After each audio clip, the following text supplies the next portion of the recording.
국제사회의 대북 제재와는 별개로 북한을 여행할 경우 안전을 담보하기 어렵다는 지적이 나왔습니다. 특히 북한 당국에 의한 자의적 억류 가능성을 거론하며 한국인의 경우 다른 나라 관광객들보다 더 위험할 수 있다고 전문가들은 우려했습니다.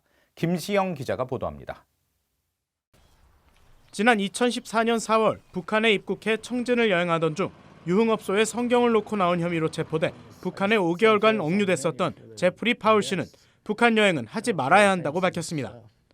따라야 할 북한의 규율이 있지만 이걸 조금만 벗어나도 자신처럼 억류되거나 재판에 회부돼 징역형에 처해질 수 있다는 겁니다.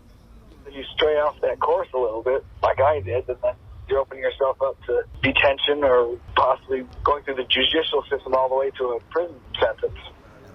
로버트 킹 전 국무부 북한인권 특사는 인도주의 목적의 미국인 방북은 그동안 별 문제 없이 진행돼 왔지만 완전히 다른 정치와 사회체제를 처음 접하는 관광객들은 쉽게 위험에 노출된다고 지적했습니다.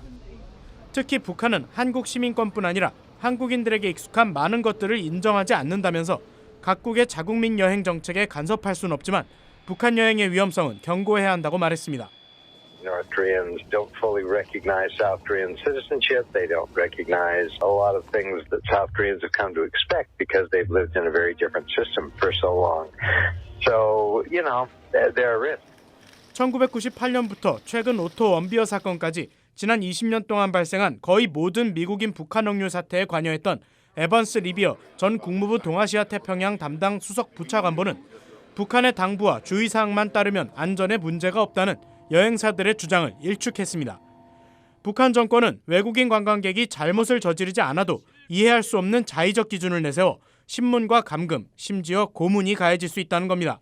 The one thing that all of these cases had in common is that the regime decided, for its own reasons, reasons that in many cases we did not fully understand, that the individuals in question had violated some internal rule or regulation or law. 북한 인권위원회의 그렉 스칼라튜 사무총장은 한국의 북한 관광 금지는 2008년 관광객 박광자 씨가 북한군 총격으로 사망한 사건 때문이라는 걸 기억해야 한다고 말했습니다.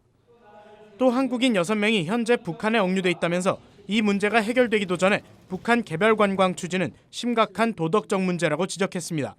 There are still South Korean citizens being held by the North. The government doesn't seem to be doing much to get them back. On top of that, it plans on conducting tours by more South Korean nationals to the North. Something doesn't add up here. 그러면서 이들 억류 한국인들처럼 한국인 관광객이 북한에서 체포될 경우 한국 정부가 취할 수 있는 조치는 무엇인지 의문이라고 지적했습니다. VOA 뉴스 김시영입니다.